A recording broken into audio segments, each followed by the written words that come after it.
Hello, hello, hello, hello, hello. Happy Father's Day. Won't hold you long. I just want to talk to you real quick. It's come to my attention, it's come across my desk that I'm being accused of committing mail fraud and someone's having someone's mail forwarded to my house. So it's funny because it's not true. But let me just let you look at this thumbnail real quick. Because if you do a change of address online, you must secure that with a debit card or a credit card. They charge you $1. And then after you do that, they send a letter to your old address to confirm that you did, in fact, do a change of address. And if you go into a post office, you must submit ID, either where you are in the city where you live or the city where you moving to. So there's a record because they record everything. And if the person committed mail fraud, when the Postmaster General does this search, they will see if you secured it with a debit card, they'll know whose card it is that secured it and who did the change of address online. Because you have to supply an email address and a debit card. But if you do it in person, you have to supply your ID and your physical address and your email address on the form. And they still, either way, they still send the card to the old address to verify that you did, in fact, do a change of address. And once they do that, and if you say, no, I did not, then they stop it and then they investigate. And that happens within a 7-day time frame. So I originally got someone's mail forwarded to my house back in March of this year. I immediately went to the police department and filed a police report. This person doesn't know that. And I showed the mail of the person that had their mail sent to my house. So because that is a violation of the civil stalking and protection order that you see on the thumbnail, CV-22-964092. I have that against 2 people. I will not say their name. This person in question had their mail sent to my house. And then they got online this week saying that I did it. If I had done it, the Postmaster General from that city would have contacted the Postmaster General here, and I would have been arrested for a felony. That has not happened because I did not do it. And the person did not know that I had already filed a police report, because by them harassing me in that way by having their mail sent to my house, they violated the civil stalking protection order that I was granted last year. So what I have done this weekend is I filed another police report that I'll be taking to the judge who heard my civil stalking and protection case, and having a warrant issued for that person's arrest. So that's how I'm dealing with it. No back and forth, no name calling, no screaming and hollering. This person is mentally ill, and they have a history of violence because they attacked their own mother, just like his father did, which led to his parents getting a divorce. Hi. This person is mentally unstable. He has stalked other people. He has even called my mother and recorded her on his show, which is one of the reasons I end up getting a civil stalking and protection order. This person is mentally unstable. He's uneducated, unemployed, a drug addict, violent, and he stalks people. So that's why I had no problem with the judge giving me a civil stalking and protection order against this person.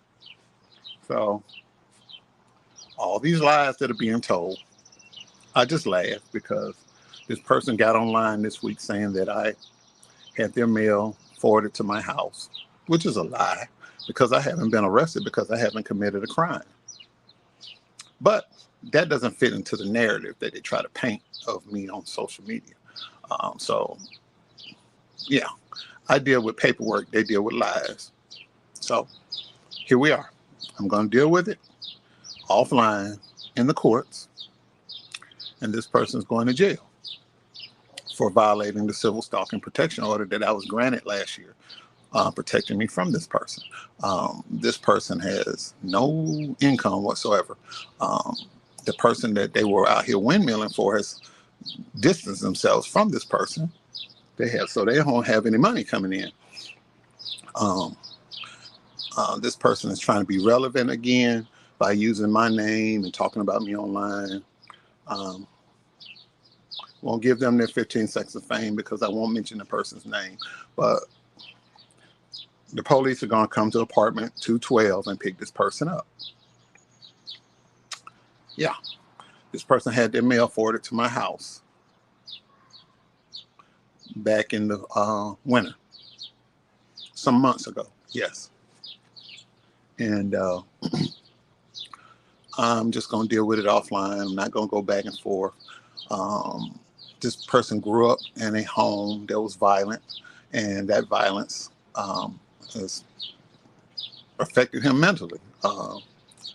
That's why his own parents don't have anything to do with him. He can't stay with his father because his father's ex-con, convicted felon, and his mother has nothing to do with him because he attacked her.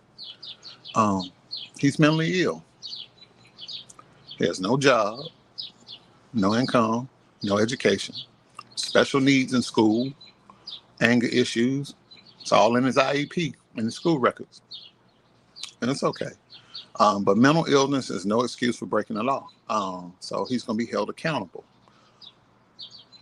I'm not mad at this person. I don't hate him. I feel sorry for him. But he broke the law. So he thinks he's above the law, and he's going to find out he's not. And that's where we are today. So, like I said, he can continue lying, and the people that listen to him, they're kind of slow like he is, so they'll believe what he says, which is fine, because I don't know these people. Don't care to know these people. But what I do know is he broke the law, and he's going to be held accountable offline immediately.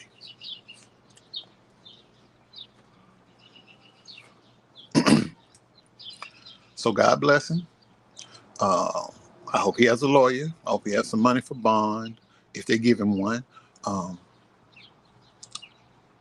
He's obviously broke. He's had his utilities cut off, and people have done online telethons for him to get money to turn his utilities back on.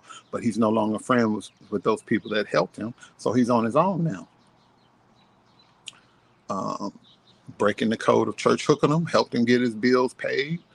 They're not friends anymore. The other person that I have the civil stalking protection order against, along with him, they're no longer friends, so he's on his own now. And let's see how that works out for him. Can't call his parents for help because they don't fool with him.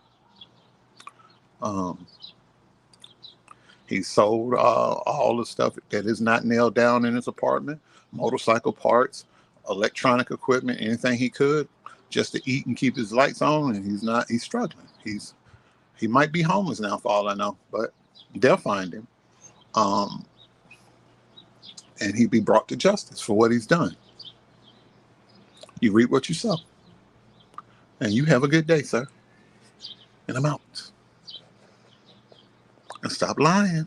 Because if someone does a change of address online, they have to use a debit card or a credit card. So that's very traceable. If I was sneaking to do something, I wouldn't use a debit or credit card because that comes back on me. When they trace your IP address, that'll come back on me showing that I did it and I didn't. If I did it on face-to-face, I'd have to come to where you live to fill it out, or I'd have to fill it out here. Either way, that's traceable because they have a copy of my driver's license number and my email address and my physical address. And to do a change of address, you have to produce those kind of documentations. And it didn't happen because I didn't do it. And you got out here on social media lying and harassing me and stalking me. So you violated the civil stalking protection order that I have against you, sir. And now you're going to be brought to justice. So you have a good day.